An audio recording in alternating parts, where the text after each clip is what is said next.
She Hacks Purple. She founded We Hack Purple. She's a book author of Alice in Bob Learn Application Security.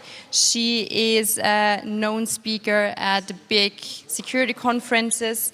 And she's also the founder of 2 OWASP local chapters and 1 OWASP project, the DevSlop. And today she's going to tell us something about security champions. So we do know that security team and dev team not always get along that good. And there are not a lot of security guys most of the time. So security champion is a concept which could solve that problem. And Tanya is going to tell us how you build a security team and security champions in your company, how you find them, and how to work together. Tanya, the stage is yours and the tech is working.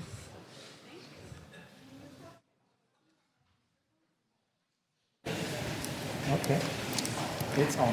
Hi everyone, I don't think my clicker works, but I'm like really good at pressing the next button. Like I have 25 years experience doing it, so it's gonna be okay. Hi, I'm Tanya, thanks for coming.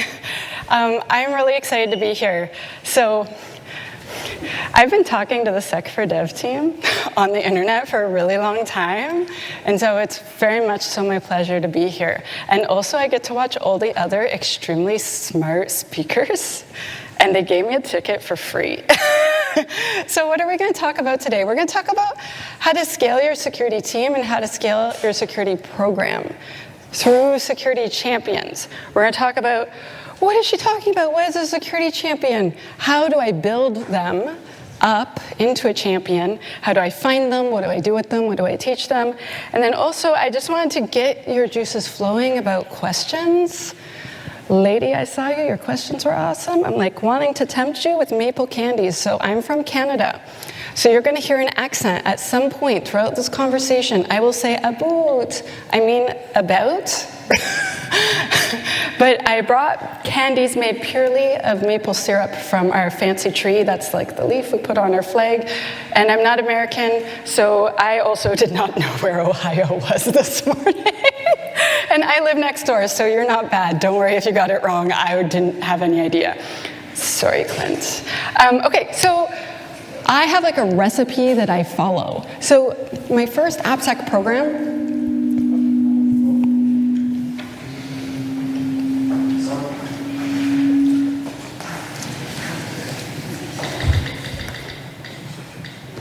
am I just too loud? No. Okay. We switch it off. You're perfect. Awesome. Okay, thank you. Okay, so I was a software developer a long time, and then I switched into security. And when I did that, I had been on the dev team, and then I moved to the security team. So they're literally my friends. We would eat lunch together. And so I'd say, hey, Stefan, can you help me with this? Can you help me with that? And I started getting everyone to do some dynamic scanning for me. And very quickly, I figured out each dev team, there's this person, this self-identified. I didn't pick them. So all of a sudden, Liam is the only one that talks to me. He always talks to me every day, asks me a zillion questions.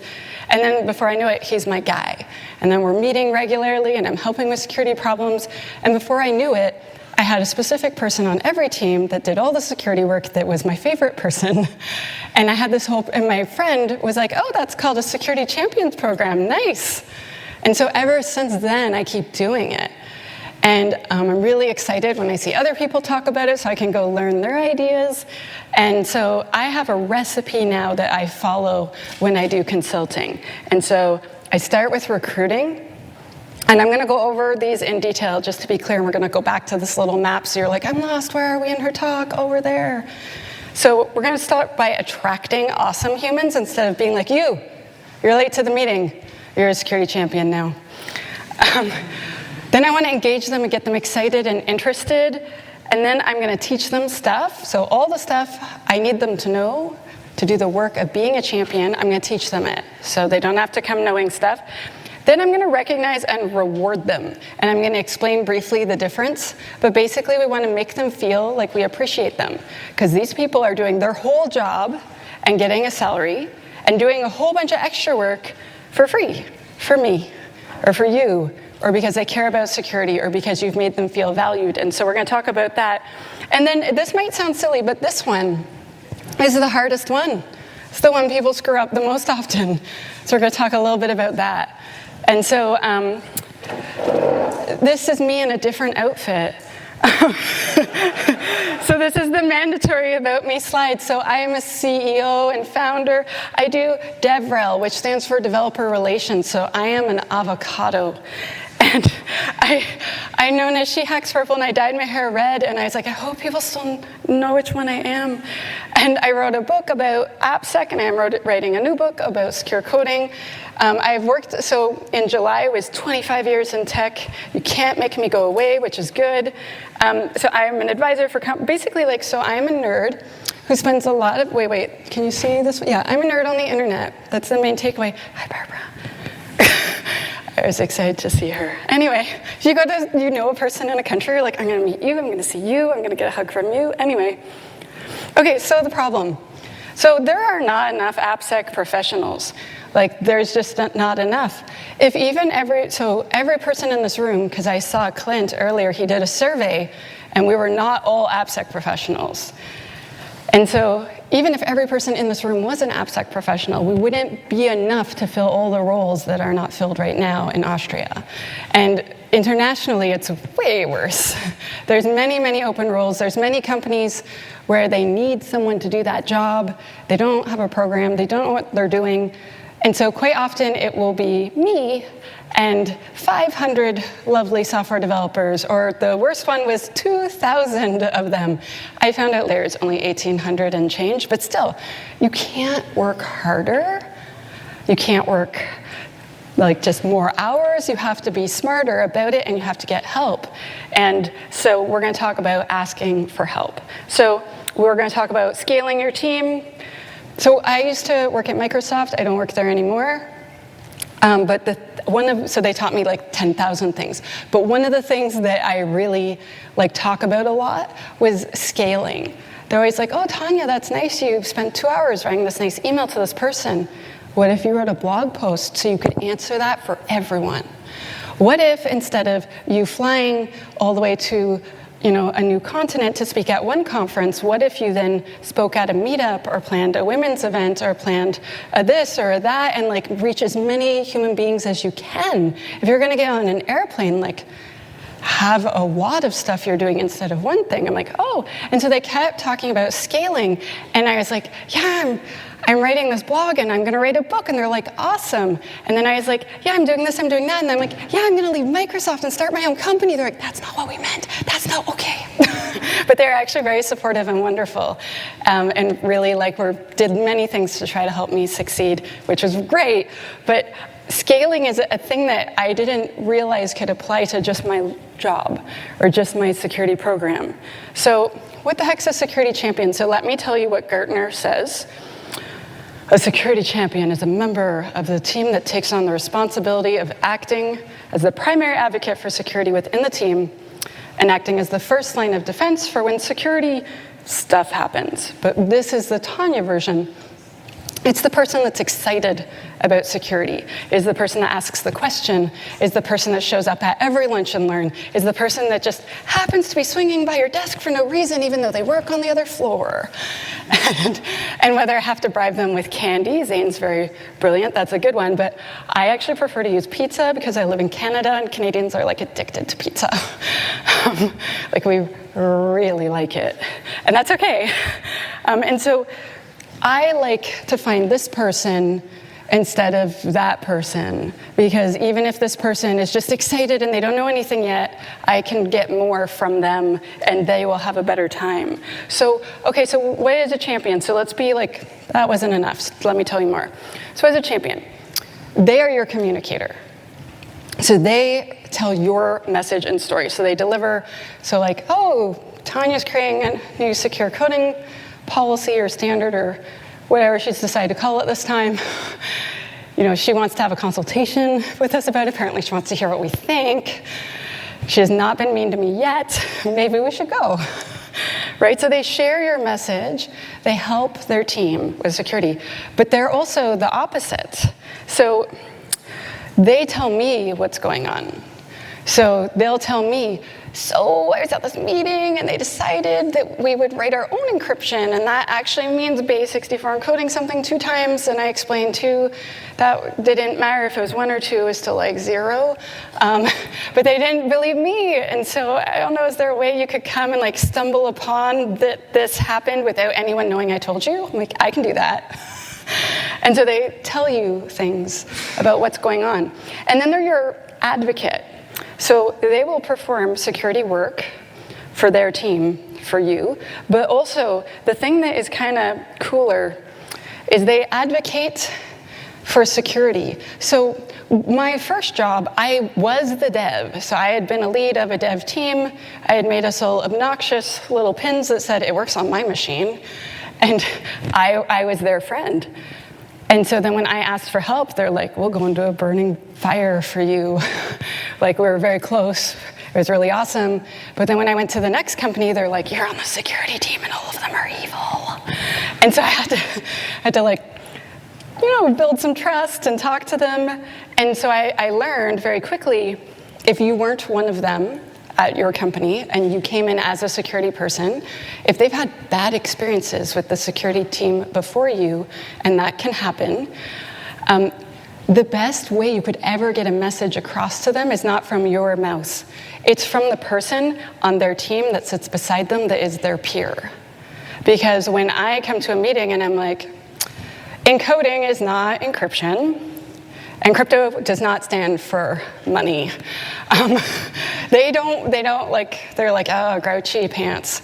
But when the person that sits next to them is like, dude, we're not supposed to do that, dude. It's very different, the way that they take that message and the way that they'll do things because of who it's coming from. And it doesn't matter if I say the exact same thing.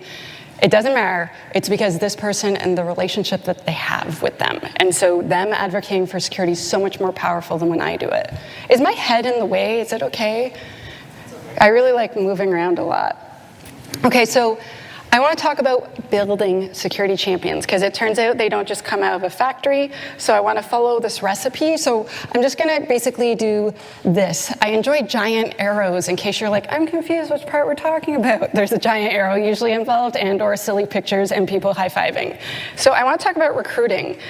And so basically, actually, no, let me wait. Yeah, muscles. Okay, so the number 1 rule, in my opinion, is don't volunteer someone, like force them to become a security champion. So I work with lots of clients, and they're like, well, what if no one on a team says yes?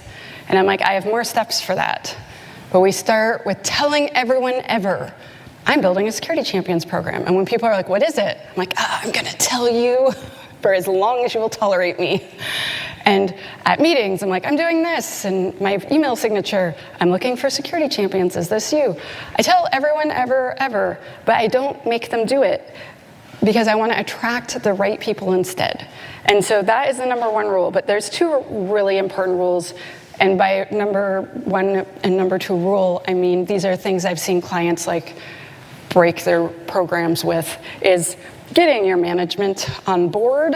So I've learned that if I'm really excited about security, and some of the devs are really excited about security, but their manager is like, I don't have time for Tanya's crap, then I've put this person in conflict of interest because their boss decides their livelihood, and I'm trying to do things that make their boss angry.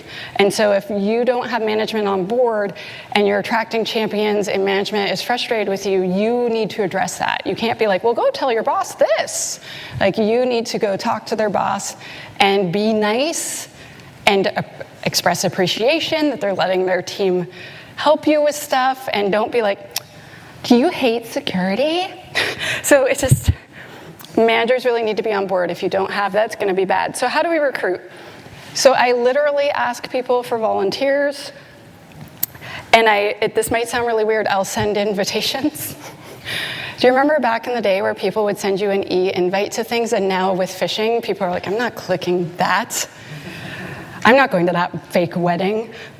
And so now, but you can literally invite people. And it sounds weird, but like a lot of people, you'll tell everyone, I'm looking for volunteers. I'm really interested in forming a team to do this. Like, anyone that's interested, come to me.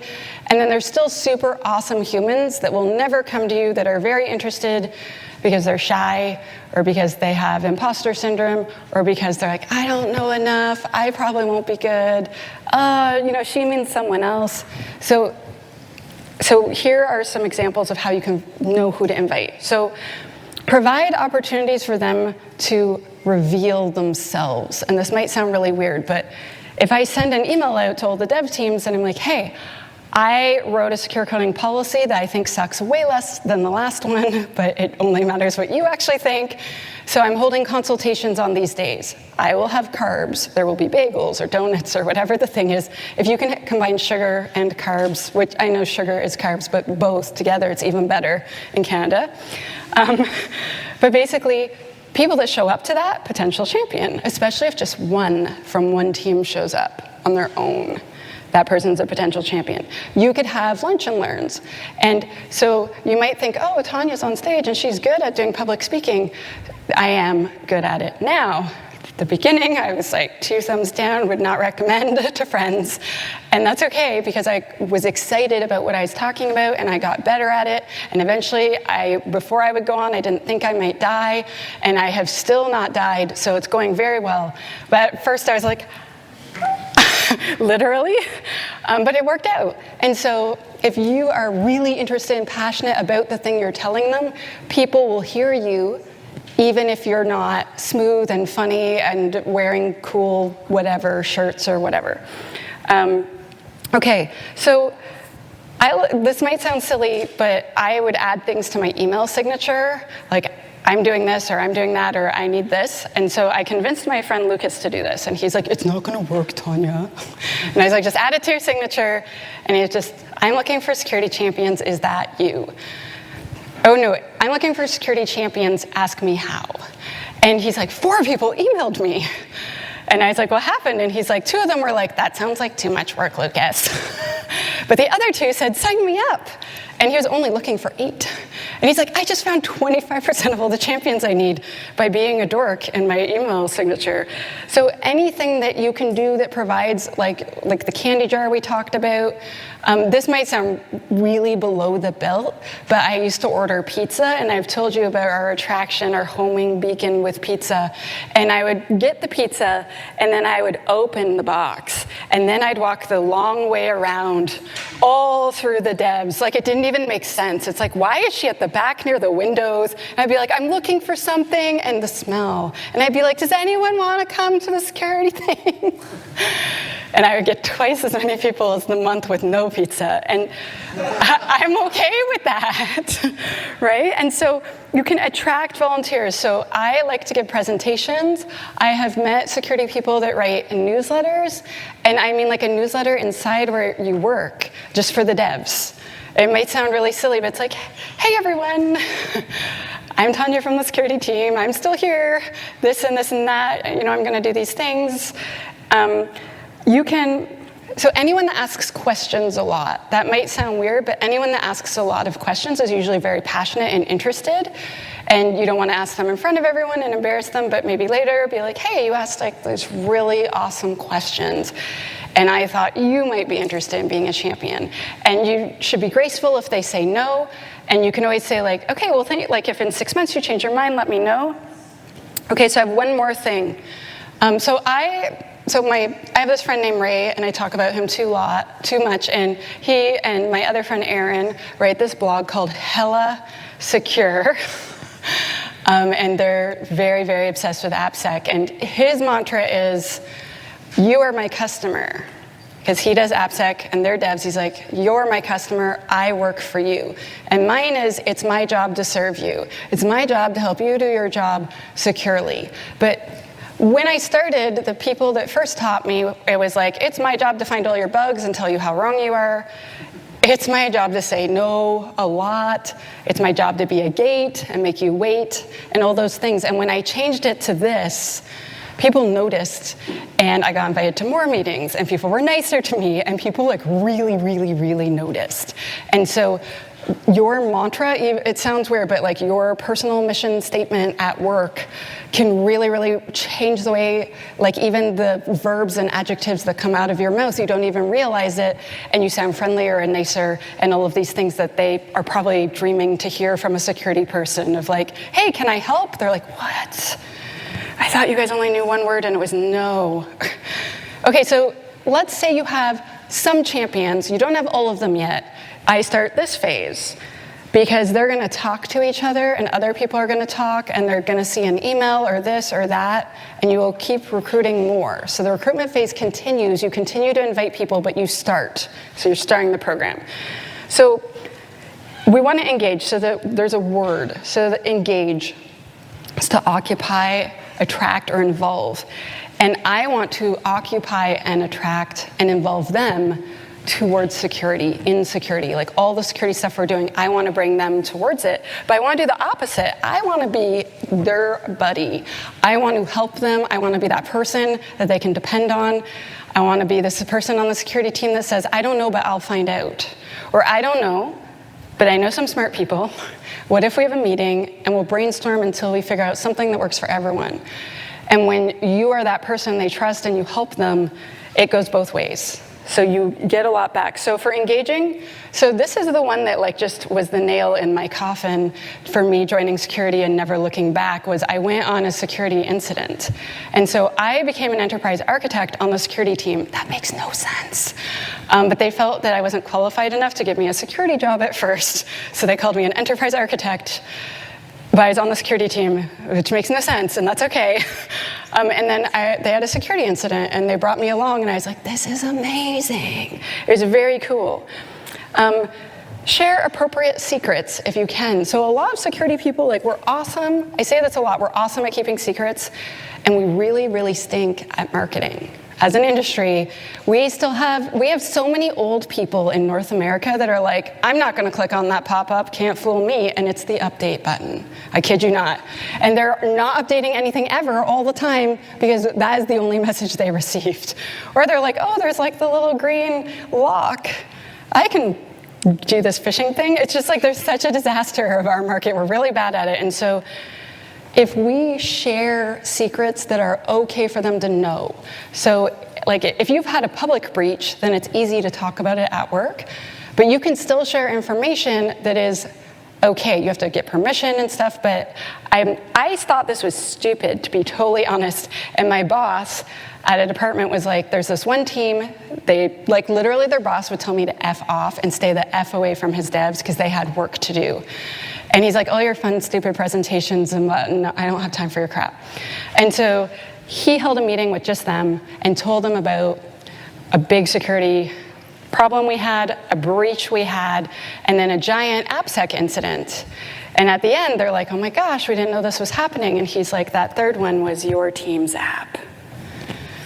And then he explained how one of the people's data we lost was a grandma and how she cried all afternoon and I had to help her reset all of her bank passwords. And he's like, that was you guys. And then he's like, please help us. We cannot do it without you. And then that team, they went like this. They were the #1 champions. All of them were at every meeting. They're like, rah! And so sometimes sharing helps. Okay, let them see new things first. Let them see cool stuff. Tell them, again, appropriate secrets. Don't tell them top secret anti-terrorism stuff if that's not their job. But if you can say like, yeah, we're getting this new cool SaaS tool, and I'm so not going to name one because it's weird because all the vendors are in the room at the same time. But like, we're going to get this cool new thing, and it's going to do this, and we're all going to have training, and it's going to be amazing, and like that's coming next month. And like, let them know ahead of time because then they feel special. Create a mailing list. I am a nerd. I subscribe to so many cool mailing lists, and I really like it. I do this. I meet with each champion one-on-one once a month and ask them, like, how's it going? What are you working on? How can I help you? Like, what's up? And that might sound really weird to have a one-on-one with them, but then they know I'm there for them and I will be there. And if they ask for a meeting in between 1 month and the next month, then I know it's really important. And so that's another way you can engage them. You need to, so I suck at this, I had to learn this skill, but be prepared. Once you build trust, they'll start to tell you stuff, and some of the stuff is going to scare the pants off you, and you have to learn not to go, ah! I wear my heart on my sleeve. I'm like the worst poker player. Well, I'm good at poker because I smile like an idiot the whole time. But like I just feel my expressions very big. And so it's really important that you don't freak out. I think it's really cool when you let your champions know each other, because then they can positively reinforce each other to show up to the lunch and learn if their friend's going. I don't know about any of you, but I used to take all these like cool fitness classes and do Pilates and yoga and stuff, and then COVID happened, and they're like, yeah, come online. I'm like, I'm not gonna show up for that. All those other ladies won't know I didn't go. And so because they've made friends and because they have peers, then they'll go. And otherwise you just have this expensive subscription to a Pilates video thing you never watch. So the last thing is invite them to join security communities like this one. If there's an OWASP chapter or We Hack Purple events or sec4dev or DevSecCon, et cetera, et cetera, et cetera, there's so many cool things. If you think it applies to them, invite them for real. Okay, teach. May I do a time check? How many minutes do I have left? How many minutes do I have left? Still around 50 minutes. Yes, I'll talk faster. Okay, so what are we going to teach our champions? So I learned this from this dude named Brian Anderson who was on my podcast. He was like, I create a whole bunch of training, I wait a week, and then I go through it and I remove everything that they don't need. And then it's more concise, it's to the point, there's no weird, boring stuff. So I suggest only teach them what you need them to know and nothing more. And the thing that almost everyone forgets is teach them what you need, want, and expect from them as champions. You would not believe how many client sites I go to. I'm like, cool, what are champions responsible for? They're like, security. I'm like, oh, okay. And they're like, we want them to like, validate all the results from all the tools and then prioritize them and then like have them all fixed. And I'm like, do they know? Well, they should know. It's obvious. It's not obvious. I'm like, oh, and none of them are doing it because you never told them that you wanted them to? So it sounds really dumb, but like 20% of companies, they just don't tell them what they want from them, and then they don't get it most of the time. So topics for champions. So I'm just gonna high level. So if they write code, teach them secure coding. If they are supposed to architect software, teach them secure architecture and secure design. If you, like, the things that you want them to do well, teach them how to do those things securely. If you have, like, this awesome list of cool libraries that you think are secure and a bunch that you think are really bad, you don't want them to use, teach them that. Like, teach them what they need to know to be awesome for you.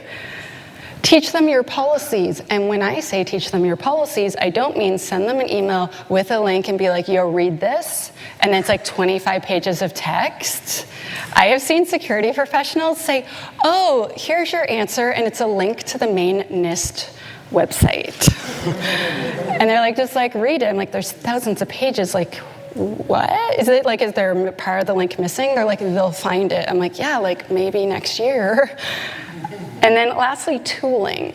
If you expect them to use a tool, teach them how to be a samurai, ninja, breakdancing, awesome, amazing user of that tool. You want the other people on their team to look up to them because they have had tons of training, they're really awesome at it, and they're like, oh, I can help you with that. I know why this has a false positive, or I know how we can tune this so it's better, faster, or whatever. And so those are really important things. Very briefly, I want to talk about coaching. And so this kitty's a samurai. It's like, this kitty's really awesome. But coaching's a style of teaching that I feel works really well if you're trying to make security champions. And it requires more touch points and more time because you're like molding this person who was a dev, who was kind of interested in security and was like, I don't know, let's give this a go, into a person who's the expert on their team, right? And so very, very briefly, if we're going to coach a champion, I really want to do, like, I want to be available for them. I want to be their person that they know is there. And so I do things like set up office hours. I have this friend, she's like, yeah, I have office hours 9 to 10. And I'm like, what day? She's like, every day. Monday to Friday, every day, 9 to 10, you get vain.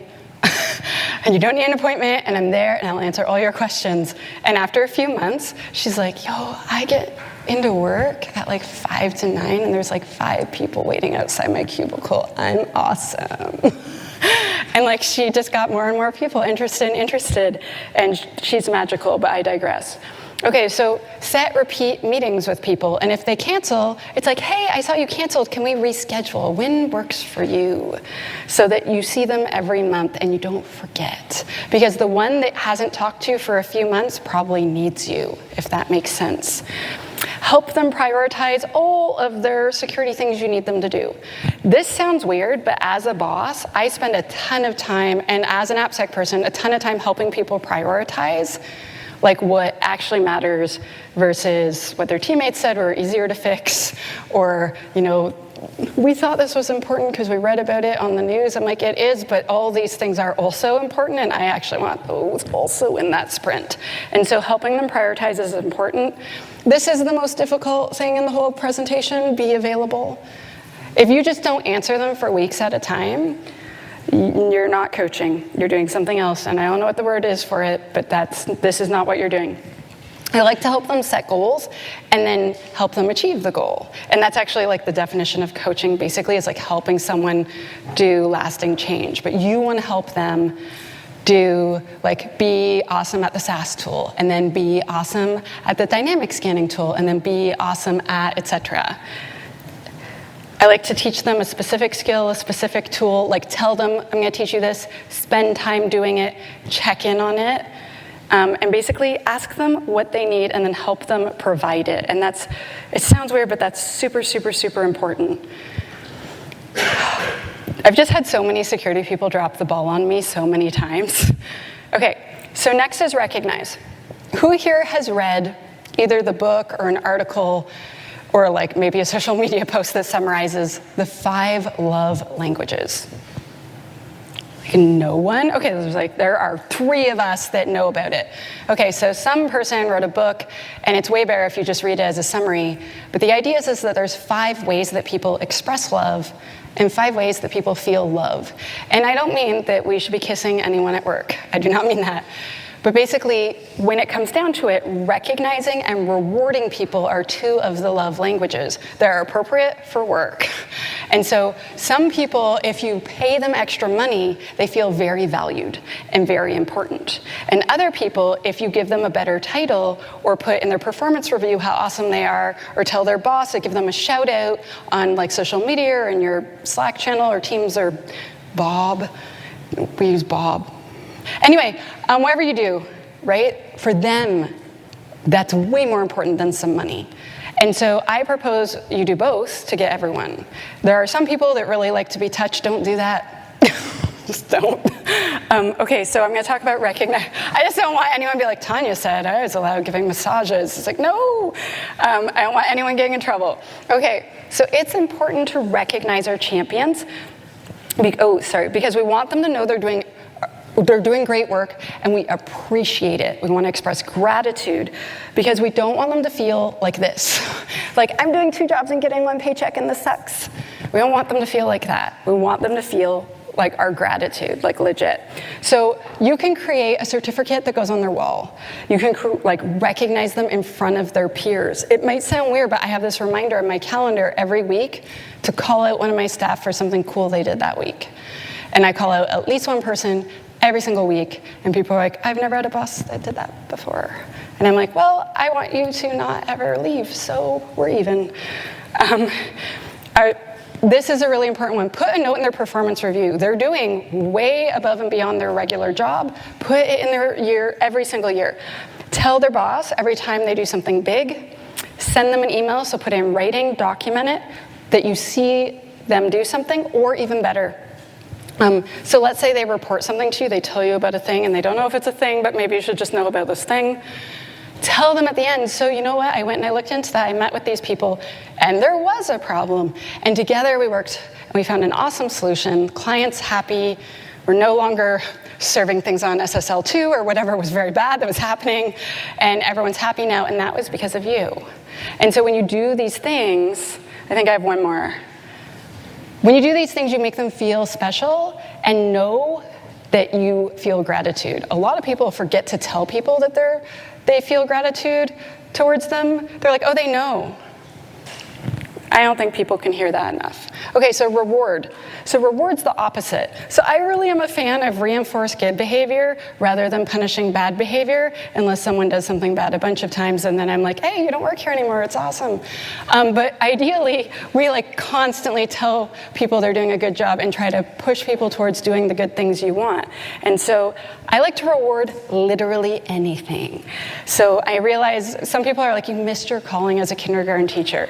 But so like, let's say I have a security champion and they like fixed all the criticals in all of their apps in like 3 months, and I'm just astounded. I like buy them a security related gift. So I know we saw throughout many of the presentations super awesome security books that people talked about. Give them a list and be like, I'll buy you any of these books as a gift. You're awesome. Buy them a YubiKey or some other like a hardware encrypted USB or some sort of like MFA token challenge, etc. So there's lots of cool security gifts. This might sound weird, but giving them your time and attention is a reward. I had an employee come to me once and I was doing something, I was like, 1 sec, and then I stopped, and then I turned, and then I looked at her and I was like, how can I help? And she's like, wow. My last boss would be like, what? And not even look at me. But when you do that, they're like, oh, I feel like I matter now. So just like little things. You can help them with more than security. So my friend Ray that I talk about too much, he used to be a software architect. So he would just help them architect their apps in general. He'd be like, oh, I can help you fix that. And he's like, and then later when I'm like, hey, there's this bug, like I know it's in the backlog, but what if it was like not in the backlog and instead it was in like the sprint? Then they would do it because Ray helped them. And you can do that with lots of things. Let them see cool stuff first. Let them help you make decisions. Always ask for their feedback. Ask for their feedback because their feedback is valuable. Ask for their feedback so they feel heard. Anything you can think of. Anything you can think of. Sounds weird, but if it's totally okay with your boss, like you don't want to get fired, be like, I bought everyone new cars, I'm Oprah. But like you want to make sure that it's okay, but most bosses are pretty cool with stuff. So the last one is don't stop. So I hear so many companies where they're like, yeah, we did like 2 lunch and learns per week the first month. Then we did 1 lunch and learn the next month. Then the next month we were exhausted and we did nothing. And that was last year. And our security champion program isn't very like active right now. I'm like, you don't have a program anymore. You had a cool start and then you just imploded. And so it's really important we don't stop. And so when in doubt, over communicate. So in December in Canada, so Canada is a country of immigrants, like basically everyone. If you're not Indigenous, you're an immigrant, and that is most of us. And so almost a third of all adults are first generation immigrants, so they're from somewhere else. And that means every religion that has ever existed is in your office. And so when December comes, every week there's something awesome happening. And so I don't hold big security things in December because it's not like someone's gonna miss out, right? And so I'll send an email at the beginning of December in which everyone like, happy every type of holiday, whatever you're doing, don't slip on the ice, all the things that Canadians do. And then like, but in January we're planning this and this. So like, don't forget, I still exist. That's what I'm trying to say. I still exist, I still care about you, go be awesome in December. And so if you don't communicate regularly, your program will disappear. And I'm so not kidding how important this is. And so here are a few things. Consistency is key. So let's say you set a regular reminder. And so this might sound really nuts, but when I first started, I just had 1 presentation. I only knew a few things. There's only so many slides. So what I started doing is watching really cool conference talks from conferences like this, and then I'd pick one, and then when the month came, if I didn't have a presentation, I'd be like, we're all gonna watch this together. I brought popcorn, we're all gonna hang out and watch it and then pause it and talk about it, and I'll answer questions at the end. But I'm still consistent. Just if you meet with them once a month and it's just a 10-minute phone call to check in if they need you. Some champions will be a lot more work than others. Some champions will be more awesome than others. And they're not the same ones. It's very confusing. Like, I'll have the absolute best employee ever who will be the most high maintenance employee ever. And sometimes the best one requires no work. And so that's okay. But basically, if you've dropped your schedule, pick it up. Even if you just send an email and say, I realize I've been vacant the past 2 months because Log4j crushed my soul. But don't worry, I'm still here, we're coming back, and you better believe it, I'm gonna talk about Log4j ad nauseum. So culture is a practice. It's like yoga, or like you don't say like, well, I did a yoga session in January and it's June and I don't understand why my hamstrings are tight, right? Like you have to practice over and over again. And so it's key and important that you continue. And so this is us being awesome. And so I have a short conclusion. Okay, so we learned how to attract the right people to your program, what types of things we want to teach them, and how kind of to deliver those messages, which is mostly do the thing that works the best for you. How to engage them and turn them into advocates. We didn't actually cover what to delegate and what not to delegate because I wanted to not go way over my time because that's super rude. How to motivate them and build a good champion program. But basically, if you do these things, you will do well. And so I have a few free resources, and then there's questions. So if you are a person so there's gonna be a recording of this. I believe my slides will be available, but I'm still a person that takes photos of every slide just in case. So if you wanna do that, there will be these ones. So I run an online community, and basically my company got acquired earlier this year by Bright Security, and now all of the We Hack Purple training is free. So AppSec courses, secure coding courses, infrastructure as code security, Azure security, blah, blah, blah. We have a lot of them, and so all of them are free if you want, and there's a lot of us in there that like to do stuff like this, but smaller scale, because we're not as big as sec4dev. I have book recommendations too. So the first 4 in yellow are awesome DevOps books that I just really love, and then the last one's mine, and me and my mom agree it's the best book ever written.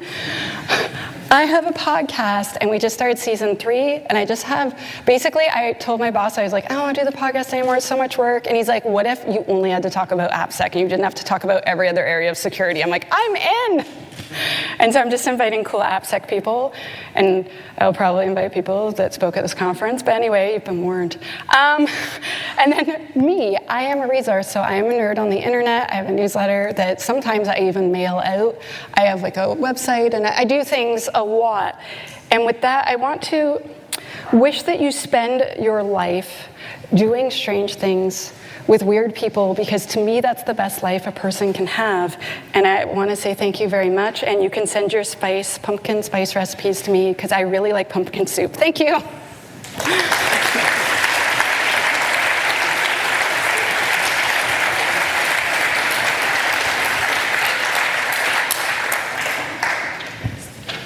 Thank you, Tanya, for that awesome talk. Thank you. We have so many questions. We try to get through some of them. Okay. The first one is, would naming them security advocates take a little pressure off the role? Being a security enthusiast instead of the person responsible for security? I am confused by that question. Can I read it over your shoulder? Because there's a lot of words there. Yes. It's this one? The first one. Oh, would naming them security advocates instead take some pressure off? Yeah. So every company, some company, they're like, we're security ambassadors, we're security champions, we're the security rep, we're the, like, I've heard every name. And it usually just depends on the company and what their culture is like. So sometimes there's the dev security community of practice. But basically, I'm like, you guys can call yourself whatever you want, as long as you talk to me and help. I'm cool with that. So I think it depends on the company's culture. I'm so happy that I got this question, actually. So there's a song of you on YouTube. No, Spotify, sorry. Are you still part of that band? No. So I used to perform music. If you look up on Spotify, that's me. I was in many bands. And I actually started public speaking so much, my band had trouble practicing. And so then eventually I moved across Canada to the West Coast, and then stupid COVID. Because I was like, yeah, let's jam. And then it's like, oh, actually, I'm afraid to be near other humans, so if you could just not come over. And it turns out jamming on Zoom is, yeah. So I'm hoping that maybe that could start again soon, but like I'm still kind of, I don't know. It's really cool. Thank you. Another question, what are the most common errors to avoid when setting up a security champion program? Okay, so I did say them in the talk, but I'm gonna say it again. So do not stop. So that's really important, so pace yourself. So don't do 4 things the first month. If you're like, I have 4 ideas, that's awesome. You have 4 months of stuff and you now have 3.5 months to think of new ideas. So that's really important. Don't force people against their will to be a champion because they will suck. They'll just not like it and they can poison others. And so try to attract them as much as possible. And lastly, make sure management is okay that they're doing what they're doing. And if they're not okay with it, go talk to their manager and be very nice and tell them how you appreciate it and how this person has added so much value and you just wouldn't know how you would do it without them. I've seen people be like, why are you giving your dev a hard time, blah, blah, I need this and blah, blah. Like I want to go with kindness and appreciation as opposed to, I can have the CISO talk to your boss about this. Like, I find that doesn't go well. We have one last question. Okay. Do you have any studies or hard facts about the fact level of the security champion program on application security level? So I don't have any that I am allowed to tell people about. However, I actually have, I got really obsessed with security champions, and I do consulting a few hours a week through this company called IANS Research. And so basically you get to phone an expert. And then I'm like, hi, I'm your expert. How can I help? And then I just solve AppSec programs. And I started getting calls about champions 2 years ago. And so then I could see champion programs develop. And so I'd help them collect metrics and things that they should measure, things that they could improve upon, etc. And so then I wrote a blog series of 10 or 11 blogs, and one of them is all the metrics you should gather. So I'm not allowed telling you this company sucks and this company's awesome, but the blog has this is what to gather and this is what to work on and this is what to hope for. Does that help? Yeah, so it's not really it's not the answer, but it's an answer. Yeah. Because you mentioned before, playing in a band, but virtually it doesn't work at all. We have a question about working from home. So how to make people talk to each other in this work from home office setting? I was really hoping she was going to propose karaoke later. I'm just saying. Okay, so. Feel free to. I love karaoke. I would say, my team and where I work at Bright, we are fully remote. And I have employees from We Hack Purple who've worked with me for years that I've never met in person. And so I actually book time to know them. So every single person that reports to me, every 2 weeks we have a feedback loop where I check in about many things, and I have this crazy long list, and I'm just pick which questions you want to answer, and it just starts conversations. And then I often solve problems that are happening. And then we also have team building events regularly. And then, a story I was telling at lunch for those that didn't hear it, so Israeli companies, so in Canada, welfare means you're a person with no job and you're getting a check from the government that is not quite enough to live until you can find a job. But in Israel, it is the person at your office that makes sure everyone's happy. And it's called employee welfare. And they're like, oh, we're gonna hire a welfare person. And I was like, I don't like to call them that. Right now I didn't understand because of culture stuff. They're like, what would you call them? And I was like, well, and so we figured out we're having a miscommunication issue. And so they hired on a person to make sure we got to know each other. And so actually making that a job. So the people I was discussing with at lunch, one of them was saying, she's like, yeah, as a woman, they're always she'll plan the birthday. She'll bake the cake. She'll go pick up cookies. She'll book the lunch. She'll do this. She's like, actually, I won't do that. And so if you actually make it a paid position to help people bond and know each other. And so we have all sorts of things we do at Bright that we were already doing, and she's just added so much more. It's really awesome. So you should do that, prioritize it. Thank you. Thank you so much for having me. Thank you for your talk. Warm applause for Tanya being here.